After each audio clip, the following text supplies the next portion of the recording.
con base en sus comentarios referentes a las reformas constitucionales y que estamos a 11 días del 5 de febrero, quiero retomar, compartirle que en el Sistema Informativo de Tabasco me permití hacer el análisis constitucional de las reformas desde diciembre de 1982, que fue el inicio del sexenio del presidente Miguel de la Madrid, hasta 30 de noviembre del 2018 con el presidente Enrique Peña Nieto. Fueron 135 decretos de reforma, presidente, y se reformaron, si no me equivoco, 495 artículos de la Constitución. La Constitución política tiene 127, si no estoy equivocado también. Estamos hablando que se reescribió la Constitución poco más de 3 veces en este periodo neoliberal, como usted lo ha venido planteando. Voy a intentar ser muy breve con las reformas constitucionales que se dieron.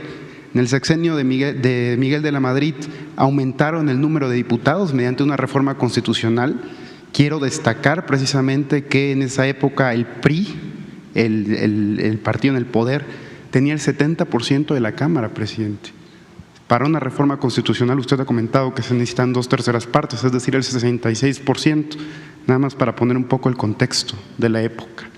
También en el sexenio del presidente de la Madrid se crea la CONASAMI, la Comisión Nacional de Salarios Mínimos, la encargada de no permitir el aumento del salario mínimo en su momento de todos estos 36 años. De ahí viene el sexenio de Salinas de Gortari, se aumenta el número de senadores al doble, presidente, mediante reforma constitucional, se hace la reforma a los ejidos, posteriormente llega el sexenio de Zedillo. Y, presidente, aquí es algo muy interesante porque la reforma judicial se da el 31 de diciembre. O sea, es un poco surrealista, si me lo permite, que el último día del año se haya dado esta reforma al Poder Judicial, precisamente pues cuando sabemos que esos días son no laborales, ¿no? Si no me equivoco, también el 15 de marzo, déjeme ver porque es mucha información, el 2 de marzo del 95, se da esta reforma para los ferrocarriles y se da también una reforma, si no me equivoco, en telecomunicaciones. Sí, es ferrocarriles y teléfonos, con Ernesto Zedillo, esta reforma que privatiza los ferrocarriles. Con Salinas de Gortari ocurren también algunas reformas constitucionales, ya fue con Ernesto Zedillo, perdón. De ahí, en el sexenio de Vicente Fox se reformaron 31 artículos. Usted lo ha de tener muy presente, el PAN no tenía mayoría en el Congreso, no se pudieron hacer reformas de trascendencia durante el sexenio de Vicente Fox. En el caso de Felipe Calderón se reformaron 110 artículos de la Constitución. En esta ocasión ya el PAN era primera minoría con el 41%. Y, presidente, hay algo que me llamó mucho la atención. En el sexenio de Calderón, cuando el partido opositor ya tiene una mayoría del 25% en el Congreso, el presidente Calderón modifica que el Ejecutivo no asista a San Lázaro a presentar el informe de gobierno. Precisamente yo lo llamaría por una miedo al debate o miedo a confrontar a la oposición en su momento.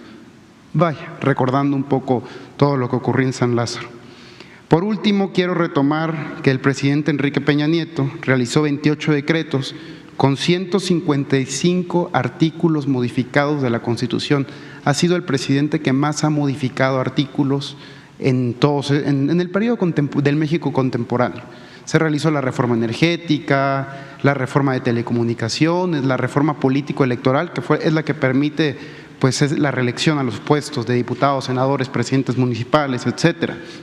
Entonces, presidente, mi pregunta va en este sentido, si me permite.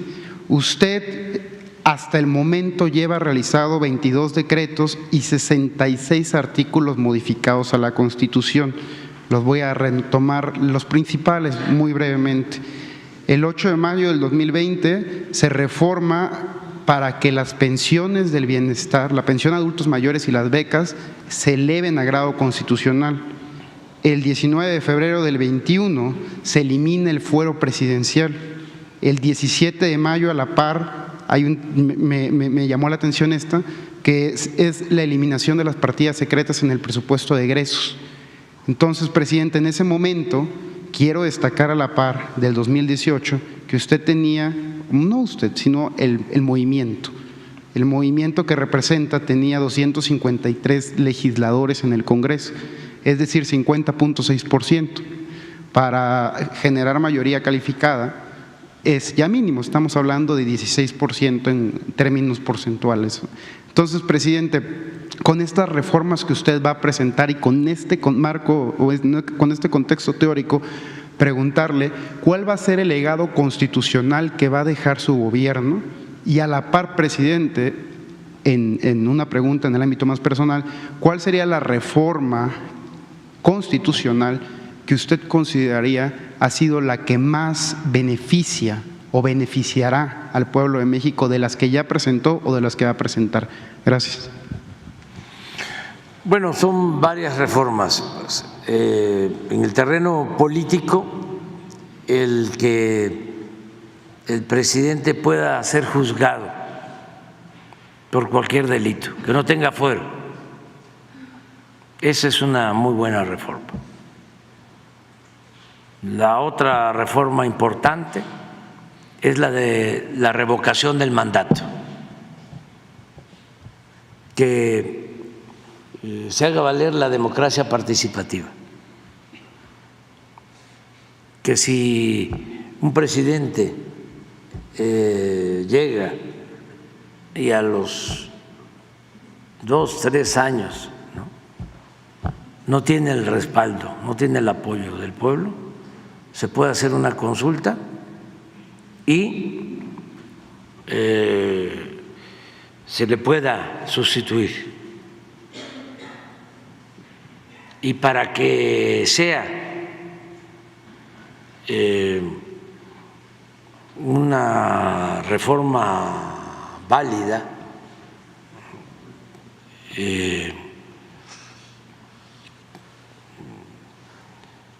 tiene un nombre, que tenga valor legal,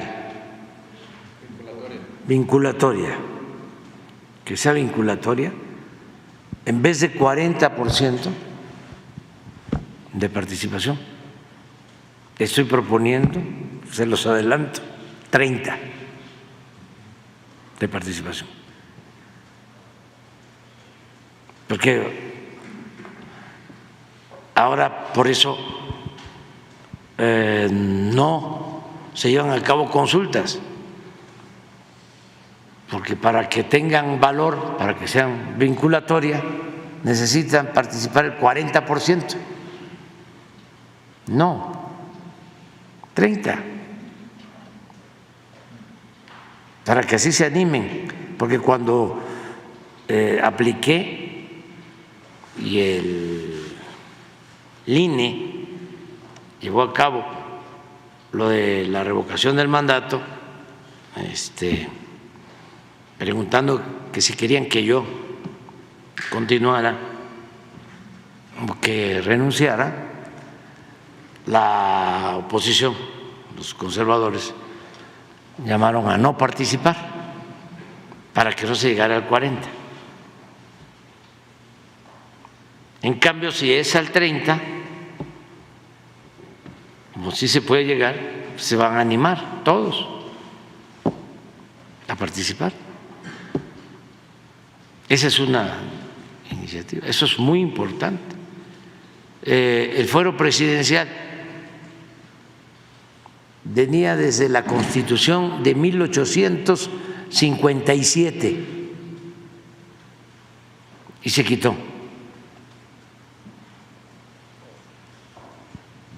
En lo político. Ahora, en lo social, pues todos los programas. El que esté quien esté, tengan que entregar la pensión a los adultos mayores. Es un derecho constitucional. Pero además, en la Constitución está escrito que cada año tiene que aumentar el presupuesto para la pensión. Y así todo lo demás. El que en la Constitución, que es parte de lo que vamos a presentar ahora, se establezca que no se puede permitir que el salario mínimo aumente menos que la inflación, como lo hicieron 30 años. ¿Por qué no pones? Eso lo vamos a evitar, porque esa es la justicia, ¿no? Prevenir la no repetición.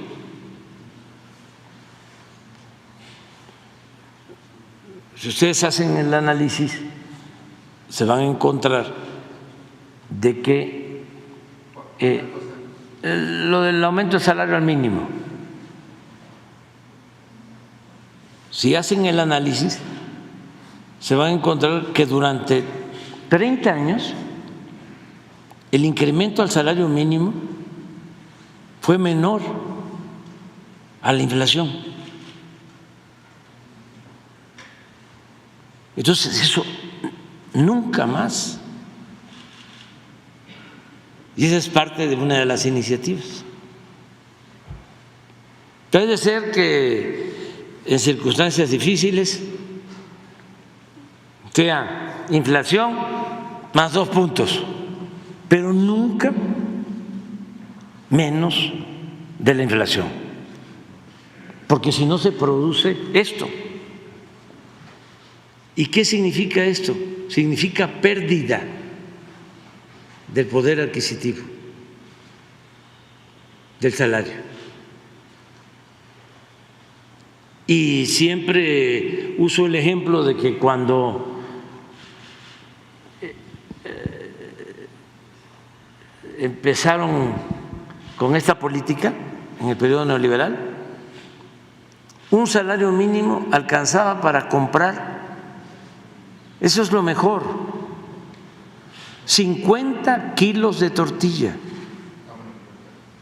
Déjala ahí, 50 kilos de tortilla, un salario mínimo. Nada más para que se analice si es bueno el neoliberalismo, como dice el expresidente Zedillo, con todo respeto, ¿sí? ¿Para quién es bueno? ¿Para quién? ¿A quién favorece la política neoliberal?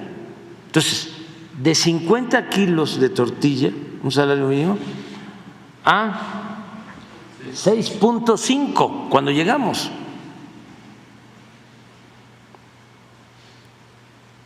$6,5 kilos.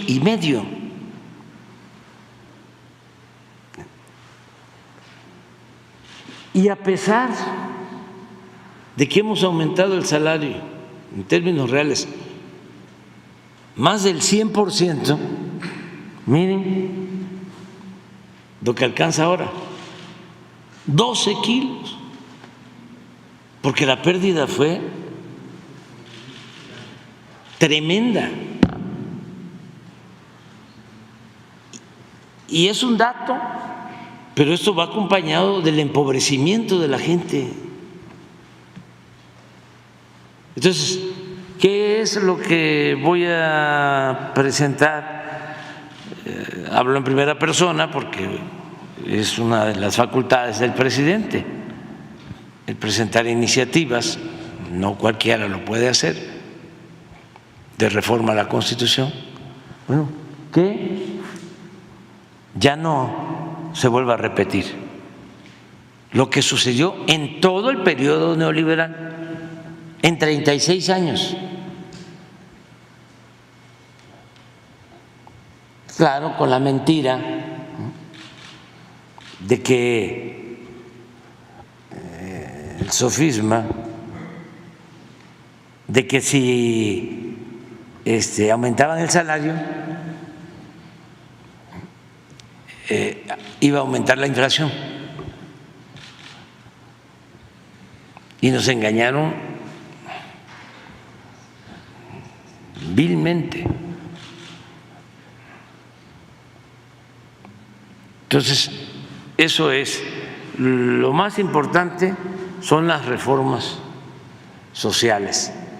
Lo que vamos a buscar ahora con este paquete de iniciativas es regresarle a la Constitución vigente, la Constitución del 17,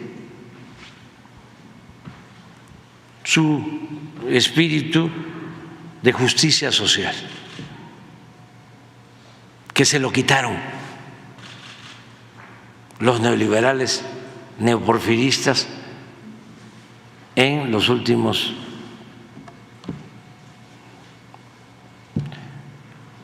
36 años, del 83 al 18. Porque en todas esas reformas, si te diste cuenta en el análisis, no hay nada a favor del pueblo. Fue arreglar el marco legal para legitimar, legalizar el saqueo. Son 36 artículos de la Constitución.